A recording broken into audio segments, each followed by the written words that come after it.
Hey, Twin Steel. Twin Steel, if you're in the chat, can you tell me if any audio is coming through here?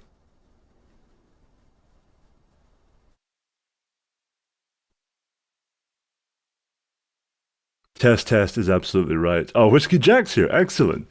We've got two more people than I thought would be in the chat.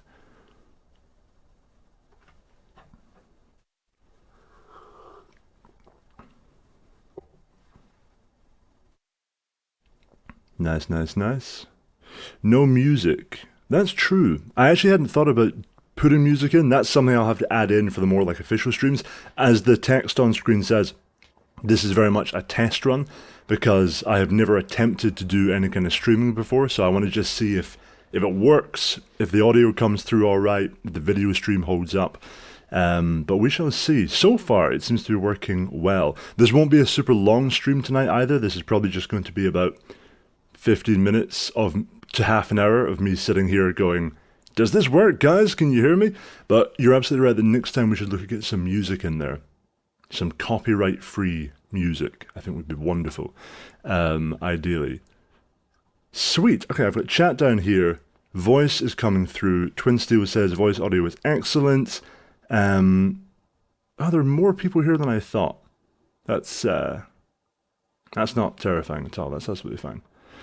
Cool. Well, while you guys are here, my plan is to just sit here and work on an incarnate map and chat a little bit with anyone who's popping in and out.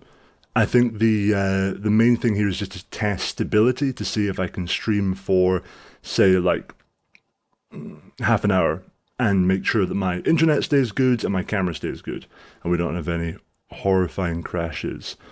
Let's see. Oh no, Whiskey Jack, criticism is welcome here. This is what this is about. This is the constructive feedback bit. I'm hoping we can kind of get in undercover here before that many people notice that we're streaming, have a little bit of chat, and find out what the technical problems are. So if there's any issues or anything where you're like, ooh, here's an idea to improve streaming, let me know because I'm very technologically inept, you might say. Let's see.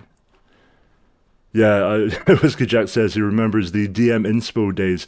Yeah, DM. For anyone who doesn't know, DM Inspo was the very first incarnation. In fact, the very first incarnation was D&D Inspo. Then I thought maybe a bit too copyright infringing. I'll change it to DM Inspo. Then I realized that DM was still very heavily associated with D&D, and so we became Tales Arcane. Let's see. Oh, Leo Steen Films. This is so lovely to hear. You're saying former improv player recently turned DM, and my content's inspired a little bit, helped you improve your skills. I mean, that's crazy. I'd love to be able to do improv. That's not something I've ever actually attempted outside of the world of D&D. Twin Steel Verdigris Table. Oh, that was great fun. For anyone who has not seen it, I went on a YouTube channel called Verdigris Table recently, and it's over on the community section of the YouTube channel. And we had a big long like 2 hour chat about D&D. But while I'm just sitting here, I'm gonna start working on this battle map because otherwise I'm gonna end up staring at this chat and getting confused by what I'm seeing. So we're gonna jump in with fantasy battle maps, kind of classic style. Also, I think someone asked, and I've missed it already. Someone asked in the chat, am I using the premium Inkarnate subscription? And yes, I am. You get some decent assets with the free version, but frankly, not enough. The really, really good stuff is locked away behind the paywall.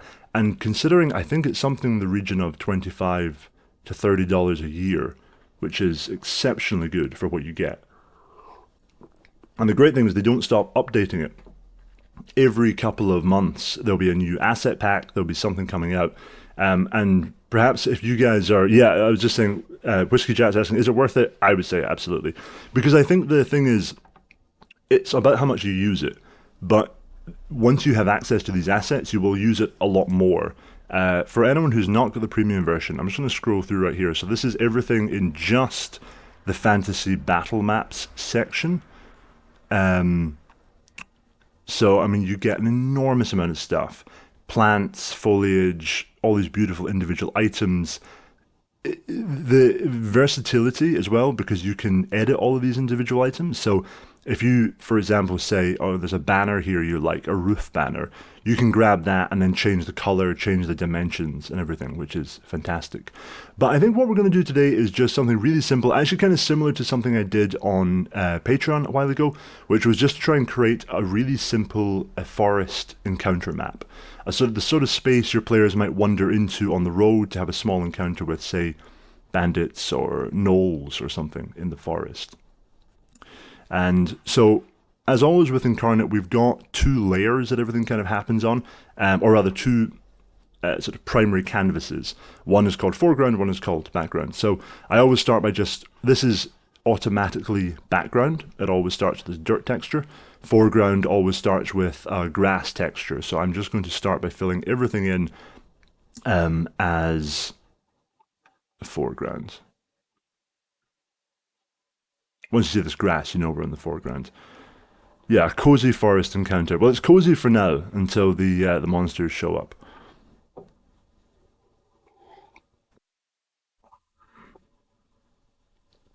Thank you guys for jumping in here, by the way. This is exactly what I was hoping would happen. A small group of people come in and see if this functions. And then hopefully we can make this something of a regular occurrence on the channel, because it's something I'd really like to incorporate, is regular direct contact with people where we can get together, discuss things, I don't really know what people do on live streams. Guys, I'm working this out as I go. We're going to jump in with some tree assets just to start with, just to kind of block the space out a little bit. My preferred tree is the deciduous tree. I think it just has the most kind of asymmetric visual texture to it. So I'm going to drop a couple of these around the space. And the key thing we're always looking for with an incarnate map is a lack of symmetry, because in the real world, lack of symmetry is always going to be there. And the thing that will always make an incarnate map look a little bit off or a little bit unnatural is when you see very neat rows of everything. So the next thing we're going to do is we're going to lay down a layer of undergrowth. So I'm just going to open up the forest pack. You can go up to the search bar, type in forest, and then say pack forest, and this is going to give me all the assets that might show up in a forest. I mean, look at this. I love this service so much. I don't think they've raised the prices since I signed up in like 2020 maybe or something, which is really good. So we want to lay down some bushes. I'm going to grab flower bushes here, and I'm going to go down one layer, so we're now under the trees. Make these a little bit smaller, and we're going to start dropping these in around the sides. And again, really chaotic with it. We don't want this to look like a human drew this. We want it to look like it grew up naturally over time.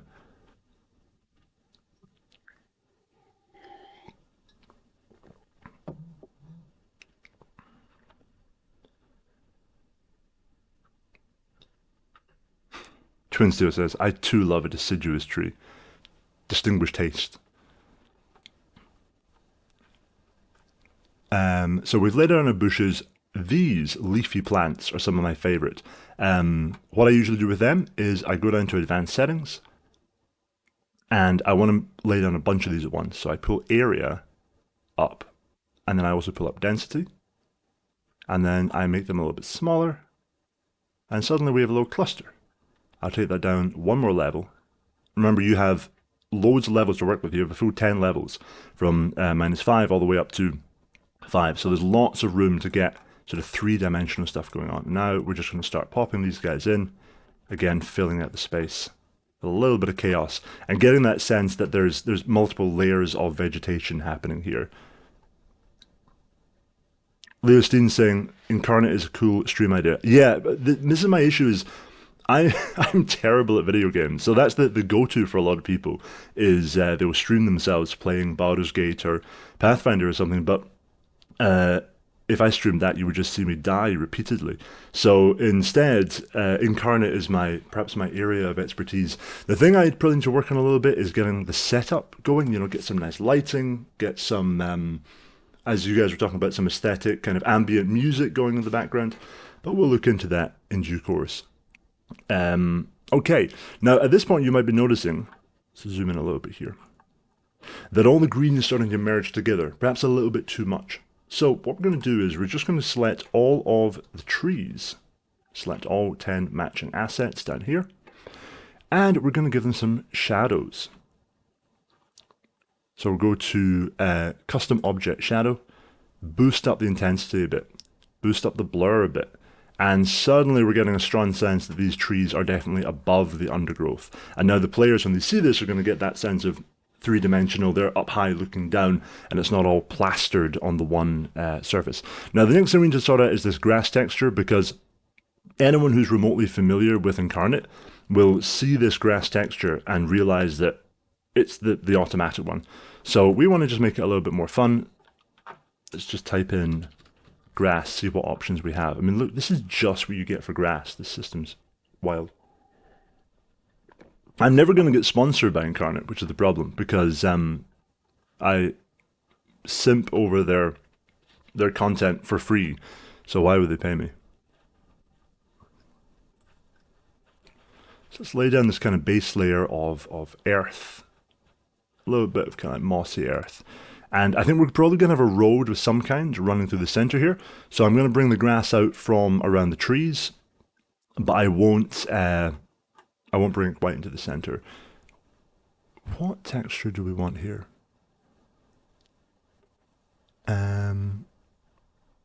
Actually, I think what I want is a moss. Here we go. This is what I'm looking for, some dark moss. I'm going to start bringing that out around the sides. I think the thing about map making ultimately is it is a process that evolves as you're doing it. I'll start out with an idea for a map, but along the way that idea is going to change and morph, and you got to just kind of go with it. If you come in rigidly with a clear plan, it won't always work out, it won't always look as good as you had it in your head, and you're locking yourself off from all the possibilities that will emerge as you work. Also, that's, now I mention it, a very apt metaphor for D&D, because if you have a very clear plan going into a D&D session, you're in trouble. This is great, there are 9 people watching. This is fantastic. Thank you guys, you're doing a great public service to the Tales Arcane channel. And you're also on the first ever stream for the Tales Arcane channel, so I hope that means something. I hope this is the first of many, and that further up the road you can be like, he's streaming all the time now, but I was there for the first one. I was there when he didn't know to include ambient music.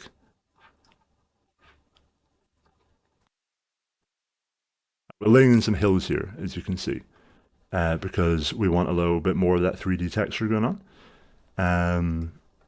Brocinity loves the shadows, also hi there. I'm going to be really bad at reading people's names, I've just realized. That's something I'm going to have to work on. But thank you, Brocinity, if that is how one pronounces the name. Yeah, you gotta write down all the names. Well, I'm pretty sure that this will be saved as a video that I can then post to the channel. So I should have the chat almost as a record of everything that happened, I believe. Bearded Clam's in. Yeah, I was here when you had a different name. Yeah, Bearded Clam, you were here back when we were talking about that early on, that I've gone through some iterations over the years before I settled on Tales Arcane. And for me, that was one of the great things that came out of the OGL, was that impetus to change the name, because what it means is that over time I don't have to just talk about D&D. I can talk about other TTRPGs, I can talk about like fantasy world building in general. I mean, there's been times when I've thought about maybe even doing videos that are a little bit away from the core of the TTRPG stuff, and maybe talk about some of my favorite fantasy world building in the books I read or the games I play. And at least having that option is nice, because it means that, you know, if I was called DM Inspo or D&D Inspo, I think I'd be locking myself into the brand a little bit too much. And also, if there's a brand you don't want to be locked in with these days, it's Hasbro's D&D, which I love, but man, it's depressing at times being a D&D creator in this economy. Steve Anthony has 3 campaigns, multiple players complain about AI artwork. See, this is an interesting thing. So someone in the chat's brought up AI artwork and people complaining about it, players complaining about it. I never use AI artwork in my commercial stuff, like the stuff I do for Patreon. and I'm privileged enough that I make money from this and I can use that to pay artists, and that's great. But if you're running your own games for your own personal pleasure, I don't think personally I don't see anything wrong with using AI artwork for that because the only people who are seeing it are your pals, and you weren't. It's not like you were going to go out and spend 500 quid on commissioned artwork for your game. Most people aren't going to do that, and so AI artwork, sure, in that private context, I think is perfectly legitimate. It's only when you see bigger creators doing it that it gets a bit dodgy. Especially, I see some creators using it, and I'm like, I know you guys have the money to commission artists, so don't be doing that. But this is the other thing I've just realized about streaming is I can't self-censor, so I must be careful about how I discuss other creators in the D&D community. As you can see now, I think we've done enough of these hills just to get a little bit of a sense of space. And what I love about this map already is that strategically there is potential here. So if your players are walking down this road and a bunch of bandits jump out at them, well, now the bandits aren't just on the same field as the players. The bandits might be up on these ridges around the sides, shooting down into the path below. And you could even implement something where the players move at half speed when going up these ridged hill sections. The bandits, obviously, they've chosen this as their ambush spot, so they're going to think about things that are going to be favourable to them in the battle ahead. Yeah, Whiskey Jack is a paid actor. In fact, there is no Whiskey Jack. This is an AI bot that I coded to say really nice things on my YouTube channel. No, in fact, interestingly, we've got a bunch of people here who have been here since like day one on the channel or really early days. You all just happen to be online for this stream, which is great. Okay, so looking good. Let's vibrant things up a little bit with some saturation. Let's throw in red sky, which gives it that sense of maybe being a little bit towards evening. We're going to drop in some god rays. Go nuts with these filters. They add a little bit in. They'll come in at minimal opacity, so just pull that up a little bit and you'll get these god rays a little bit more distinct. Now, to me, this is not looking quite how I want it to, so we're going to start adding more forest textures and forest things. Back to forest pack. And we want to give this place a sense of kind of decay, as if over the years trees have been falling down, branches and stuff. No one's coming by to clear this stuff. So we're going to start laying some little bits in here, and we want it to be kind of poking out from under the undergrowth a little bit. And then we're just going to go over the top with the vine asset, which is another great one. I really appreciate this because you can use it to kind of obfuscate and obscure stuff quite nicely, and it all blends into the background.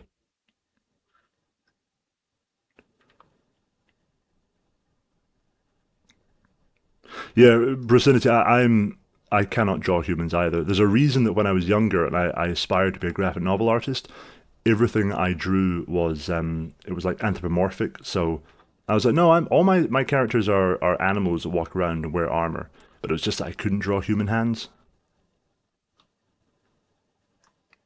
Yeah, Steve is saying the map always creates a story, and that's actually a really good point. See if you're ever stuck on encounter ideas, just start working on a map, and you'll probably have an encounter idea by the end because your brain.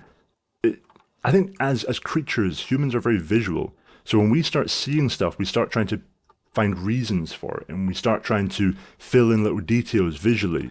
And so get out of the abstract of writing things down, make a map, and just see what feels right for that map, what stories start to come to your mind. I'm going to put a layer of mud through the center of this this little path here. Hey, thank you for dropping in, Twin Steel. I'm sure we'll see you again, and I really appreciate you spending a little time on the and being the first person to comment or chat or whatever the verbiage is. So cheers, and we'll see you next time.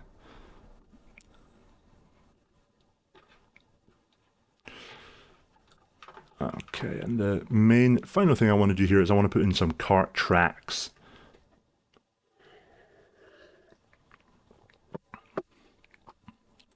Speaking of artwork, just because we've been discussing this a little bit in the chat, is Oh, Angela Lewis is here. Literally, this is great. This is like a little reunion of just like the most kind of hardcore Tales Arcane subscribers. I really appreciate it. This is lovely. I was quite nervous before coming onto this, just because it's a new part of the channel and not something I've delved into in the past.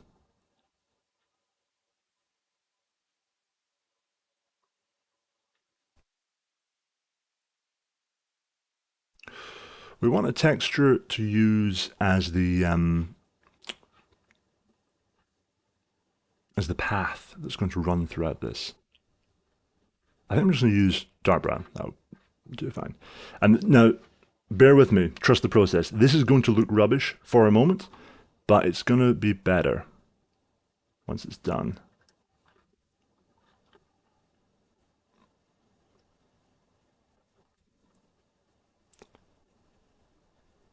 It comes in with these sort of artificial shadows, and it looks a bit trash. But once we've worked our magic and put a bunch of stuff on top of it, this is good. Anytime you see something incarnate that doesn't look good, trust me, if you put like 10 other assets on top of it, it's going to look much more authentic and lovely. We now just select our lines, and we're going to get that horrible shadow off. We don't need that. Make it a little bit thicker, a little bit darker, and bring down the opacity.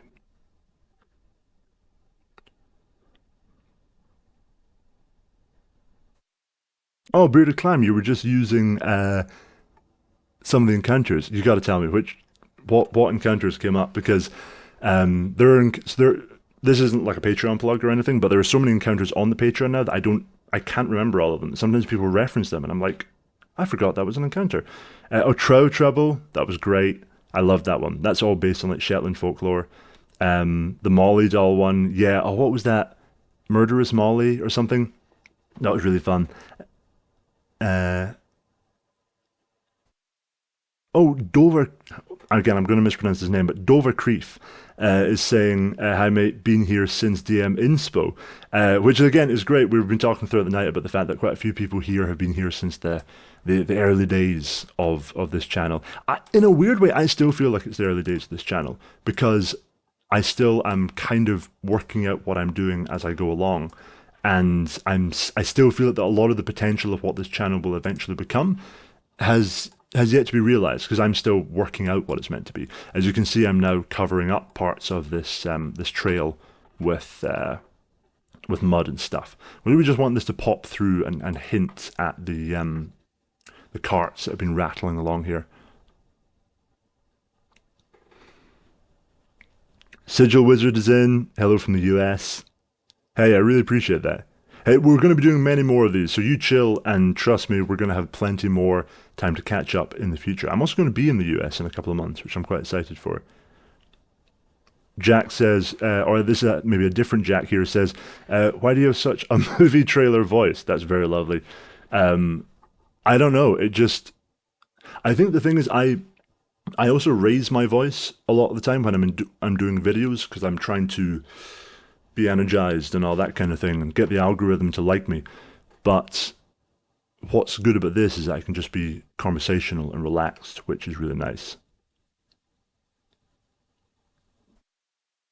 Oh, Angela's signing up right now to the Patreon. This is the behavior we love. Yeah, there's actually a lot of stuff on there that's linked to British and Scottish folklore. I spend a lot of time up in the Shetland Isles here in Scotland, and so you're going to see a lot of stuff inspired by Shetland in the work I do. I mean, there's an entire campaign setting that's based on Scottish folklore, and a lot of that is actually just sort of Highland folklore and Shetland folklore. Dovercreef is saying, "Have you ever dealt with burnout?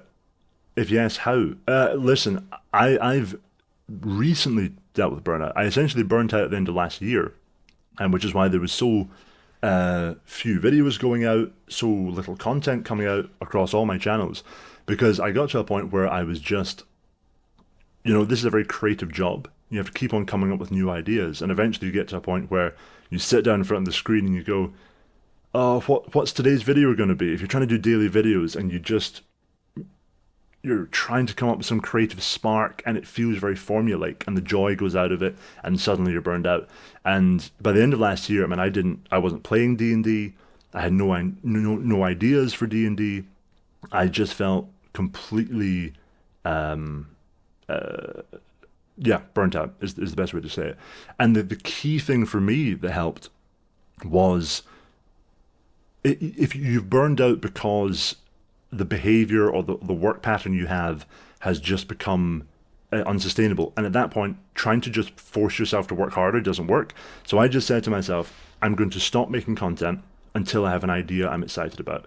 And I'll only make content when it's an idea that I'm buzzing about. So if I make a video, it's because I was excited to make that video, and that's the only reason. Whereas all of last year, I was making videos because I wanted to post videos daily and weekly. And for a couple of months at the start of this year, I only posted content that I was actually excited to make.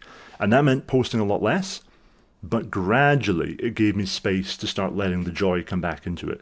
And I think just in the last 2 months, I've hit my stride again. Ideas are flowing, and that's because I gave myself space to, I guess, heal up a little bit after that burnout. But yeah, you have to take a break. Sorry, I'm missing stuff in the chat here. Do I play any systems besides D&D? Yeah, so actually I should have a couple of them to hand. Um, Bear with me. Probably the biggest one is trying to get this up with the camera. Call of Cthulhu. I'm a huge H.P. Lovecraft fan. Flawed and confused as a man he was, I love H.P. Lovecraft's writing. I've been a huge fan of his books since I was about 12 or 13 years old. And Call of Cthulhu, of course, is completely up my alley. So luckily I've got some friends who are quite into it as well, and like that slightly more noir-esque approach where you're all very weak and flawed individuals fighting horrifying monsters that are way out of your league. Which I think is the thing about Call of Cthulhu versus D&D. You can bring horror elements, eldritch horror elements into D&D, but ultimately the players have too many tools to fight back against those monsters. And I think Call of Cthulhu and a couple of the other games that I played that are, I guess, eldritch coded are good because they take away some of that power and they make the players a little bit more vulnerable in the face of eldritch horrors. And you should be vulnerable in the face of that stuff. I've tried playing a bit of Pathfinder over the years. I've not ran a lot of Pathfinder. I've played it more than I've ran it. And it's good. It might border on too crunchy for me, I think. I love the lore and I love the world of Pathfinder. In some regards, I think I prefer the lore of Pathfinder and the way they approach lore to the Forgotten Realms and D&D. But as a game system, I think it's just one step. There's too many rules for tiny individual things that I as a DM would be happy just to kind of rule in a more fluid way. So I think everyone exists in the TTRPG community on a scale of super roleplay focused and relaxed to hyper crunchy at the far end.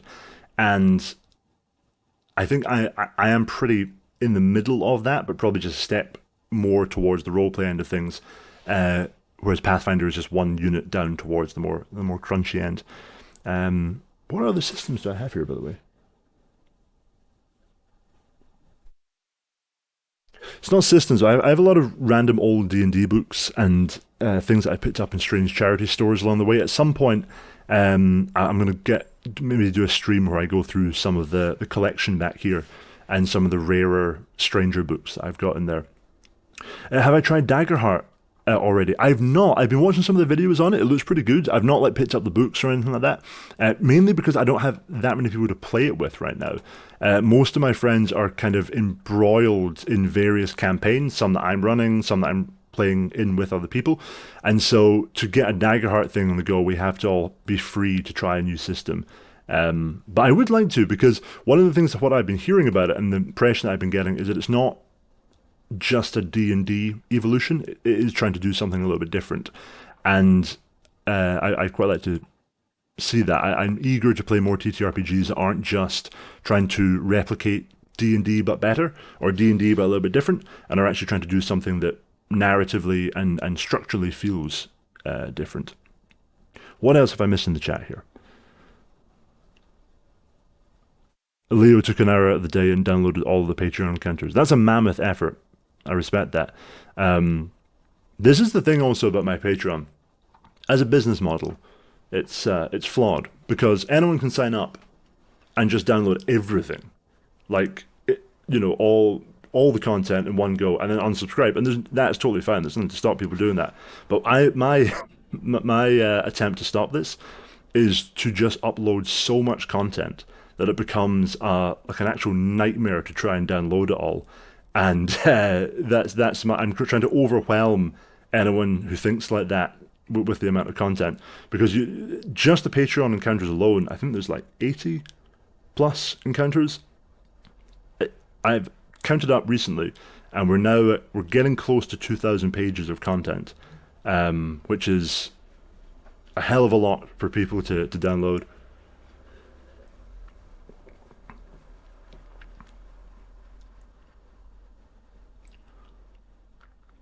Overloaded transistors, exactly. Steve's saying I always pop up in the shorts on YouTube. Yeah, I'm never quite sure how people are finding my stuff, if it is shorts or if it is predominantly the long form stuff. And the long form stuff does way worse than the shorts. So my general sense is that most people find my stuff, or at least originally, through shorts. Angela says, "Oh no, I just signed up to my Patreon." I don't think that's an oh no situation. I think that's an oh yes situation. You just opened up a library of almost 2,000 pages of D&D content. Oh yeah, Leo. No, I know you're so subscribed. It's and also see if people do that. I don't begrudge it. Like Patreon costs money. The economy in almost every country in the world is struggling right now. If people are in a place where they did want to just do that, I'd be like, go for it. I've had people say that to me, like, "Are you not worried about people pirating your content?" And I'm like, "Not really. Um, if people do that, that's absolutely fine, and maybe they'll come back later on and enjoy the stuff." Um,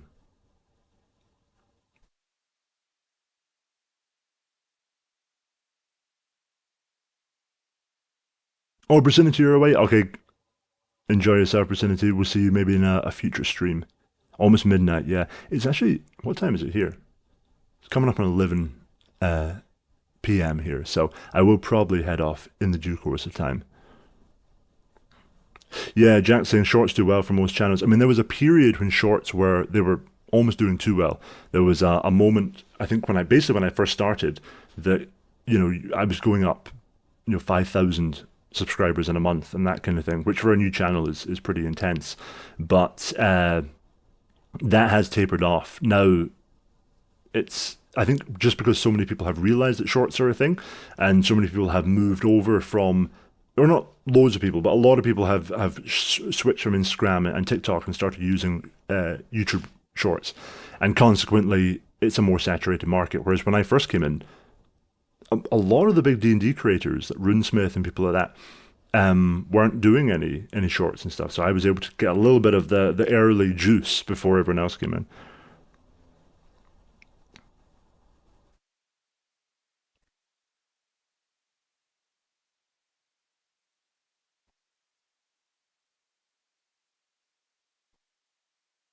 Oh yeah, Bearded Clam is saying came on initially to download some stuff and then realized $4 a month. That's awesome, and the content is great. I appreciate that. Yeah, because my hope is always just give people so much value that they want to stick around, that it justifies the price. I really don't ever want to be one of these Patreons where you just subscribe to support me and that's it. I want you to subscribe to get stuff, ideally. Yeah, Whiskey Jack is saying the map is looking groovy, and to be honest, it's getting to that point where if I had 10 minutes to throw a map together, I'd be like, that's it, get this out and get ready for a game. I'll put a grid down just to kind of wrap it up, and then I think that's basically going to be the crux of the map. We'll bring the grid right down to the lowest layer, so it sort of undercuts all the vegetation, make it a little bit bigger, and we've got ourselves a pretty decent little bandit encounter map. or any kind of forest encounter map. Um, I saw an interesting question there. Oh yeah, do you have any D&D horror stories of your own? Thankfully, not many. I predominantly played with close friends, people I know and trust really well, and so you don't end up having those sort of horror stories. I have had a couple of situations. Um, I won't go into it in great depth, but I had a situation where one of the players who I didn't know as well was very considered themselves to have like main character potential and really wanted their character to be the main character. And of course, in D&D there aren't main characters. The whole party are have their moments to shine. And that's how I always try to run my long campaigns, where one character kind of goes on an arc and the other characters support them, and that arc concludes and maybe another character steps up. We focus on them. And this player was really keen to have their arc be almost the central arc of the entire campaign, and became increasingly frustrated as that inevitably didn't happen. And then eventually, I was getting a bit stressed with the campaign because there was a lot of negative energy at the table. So I said, let's just do a bottle episode. We're just going to do. I actually ran. It's on my Patreon. It's kind of like a fey carnival. The players are walking through a forest and there's a little carnival. They get to go in and play a bunch of carnival games, and at the end they find out that the people they've been playing with all night have been fey creatures from the Feywild. Fun little thing. And completely inconsequential to the story. And this tiny fey carnival became the scene of a massive bust up where my player was convinced that I was letting the other players win prizes more easily than him, and eventually he stormed off, and the entire campaign ended, and it ended because of many things, but because of my Fey Carnival bottle episode, which was the straw that broke the camel's back. But thankfully, aside from that, I've had very few horror stories. I'm lucky to say. Yeah, Bearded Clan ran that one. I actually really like that one. It's really easy to just kind of throw in if you're a little bit short on content, and it's you can kind of do it anywhere. Uh, because obviously the Feywild sort of lies parallel to all parts of the material plane. Okay, so I think, to be honest, that's about the map as far as I would do it. I could add more bits and bobs. Um, Actually, I'm going to add one more thing. Just thinking, we should have a fallen tree, like a big fallen tree that's lying across the center uh, of the road.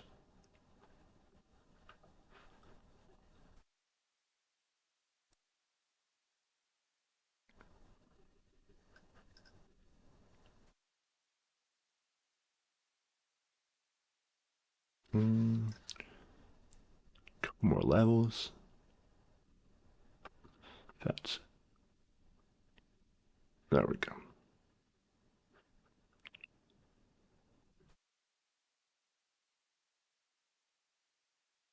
I just want to throw this on there just to create something that maybe like a player could run out onto or something like that. Like anytime I'm working on a map, I'm always trying to find some little element in there where uh, a player can interact with it. So, and here, once again, just as a general rule, if you notice something that looks a little bit too flat, like this tree doesn't look like it has space under it, just boost up the shadow a little bit. Um, like, like that. That just creates a little bit more of that sense that the players could go under it. And then if on the night, if there's any question, a player can say, "Hey, can I duck under this?" And you go, "Yeah, that's like a thing."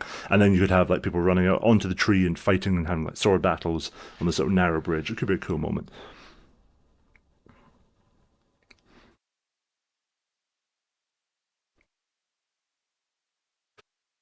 I mean, I think just going back to that, the kind of the horror story thing. It's sportsmanship is the key thing when you're playing D&D. You should always be thinking about it from the point of view of uh, how can I be a good team player for the rest of the party, because they're going to be good team players for me at some point. And when that falls apart, the whole thing kind of falls apart a little bit. Any ideas how to deal with problem players? I have one that constantly going off on his own. Um, to be honest, the simplest thing is just to kind of pull them aside and say, can you do me a favor? Like, can you help me as DM? Because tough job being DM. One thing that would really help me is if you did X, Y, and Z.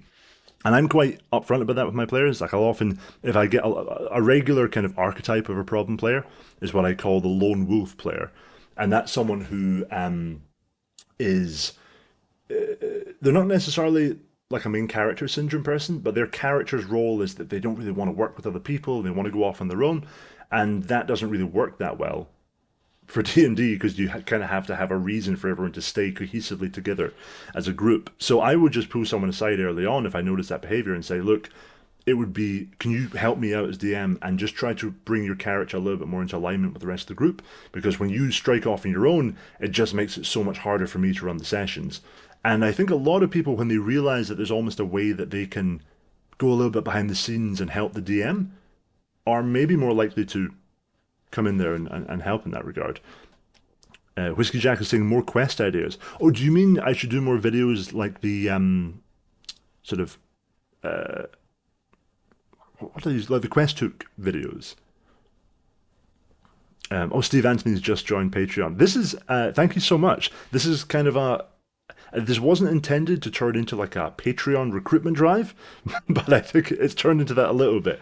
But yeah, I hope you enjoy it. There's a decent amount of content on there. Just use the big pinned post at the top. That's going to give you a huge list, categorized list of everything that I posted. And you can go through there, find it by level, that kind of thing. People get a little bit overwhelmed, so I always just say go to that list and you'll find everything you need. Yeah, just Whiskey Jack's talking about those early quest hook videos. To be honest, I should do more of them. They're quite hard to do because they have to be quests you can explain in a very short period of time. That's the trouble.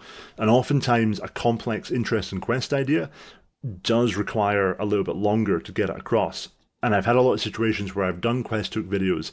Kind of the reason I stopped doing them was that I often do these quest hook videos and I wouldn't necessarily have the time within that 1 minute framework to explain fully what I want to how it would all play out. And then I'd have a bunch of comments from people saying, oh, but that wouldn't work because of X, Y, and Z. And I'm like, yeah, but, you know, you got to use common sense. I can't explain everything in a short video. And so I started steering a little bit clear of the quest hook videos. But I should bring them back because they are the core thing in this channel. And to be honest, I could probably just do a bunch of, take a bunch of my Patreon encounters and try to summarize them very quickly as quest hooks, because a lot of them are little kind of quest hooks that could build out to an entire session. Oh, Dover Creef is off. Thank you for stepping in. Oh, you're in Ukraine. Okay, I hope you're doing well. I hope you're looking after yourself and staying safe. And I hope we'll see you in a future stream. There's definitely going to be more of these. Thank you, Leo. I appreciate it. I feel I'm still getting used to the idea of people paying money for stuff I do. I still feel a little bit uncomfortable about it as an idea, but I'm just hoping that I'm delivering enough that it feels worth it to people. In fact, just on that subject, I'm going to tell you guys because I'm going to head off in a minute. But for you guys who've just signed up to the Patreon, I've not announced it yet. I'm not going to announce it for a while, but I've commissioned a huge amount of art assets from a couple of artists that I work with, and we're hoping to do essentially the biggest thing I've ever done on Patreon. It's going to be a sort of sandbox campaign setting, and there's a lot of stuff in there. So there's a couple of big rival factions you join. There are a lot of monsters, like new monsters I'm developing. It's a kind of dark, slightly gothic horror setting, and it's all about the aftermath of a sort of Dark Lord being overthrown. So the Dark Lord has been overthrown, and the players are coming into this realm at a time when chaos reigns, and all these rival factions are trying to fill the power vacuum, and all the Dark Lord's random magical stuff is now just up for grabs. All his weird mutated monsters are running around. His magic items are just lying around in the ruins of various cities, and it's about the players coming in and shaping the next chapter of this kingdom, which kind of came out thinking about the end of classic stories, Lord of the Rings, and what comes next. So I'm really excited about that one. Again, it's the biggest piece I've worked on, and it has the most art assets. And the art is one of the things I get so excited about when I see that come in. That's not going to come out probably until I say the end of the summer, and maybe even a little bit later than that. But when it does, it's going to be good, and that's going to be a bit of a thank you piece from me to just all of you guys for supporting. To say, the money that goes into the Patreon, I want that to then go into making better stuff for you, rather than it just being a profit thing. I want that to be a reinvestment. The official announcement for that will come once we have all the art assets, and that'll be a little while up the road. Um, oh, guys, thank you very much. I'm just seeing this wall of positivity from Whiskey Jack, Angela, Steve, Leo. I really appreciate it. I think, guys, I'm probably going to wrap up there because that's 11 o'clock here in the UK, and it is a Sunday night. I got to get up relatively early tomorrow. But this is going to be the first of a lot of these. I'm going to try to figure out what day and time works best for people. I'm aware some people are in the US, some people are in Europe. We're going to try and maybe do sort of one stream that fits more for the European people, one stream that fits more for the US people, and we're going to make this a regular occurrence, I think, because it's really fun just chatting to you guys and to be able to get some direct feedback and ideas as we talk. So, thank you so much for sticking around. Next time we do this, I'm going to try to get the lighting a bit better, and we're going to get some nice music in the background. But until then, thank you so much for hanging out here. Thank you for making this slightly nerve-wracking first stream really fun for me. And thank you to all of you guys who've been signing up to the Patreon. That's fantastic. I really appreciate it. And oh, as Whiskey Jack is saying, there is a Discord. So when you sign up to the Patreon, whatever tier you join at, that should automatically link you to the Discord. And then you can go over there and chat to me and all the other patrons. They're mostly Dungeon Masters, so it's a sort of Dungeon Master support group. But anyway, I will see you guys soon. And now we're going to see if I can work out how to turn off the stream. That's the next little challenge here.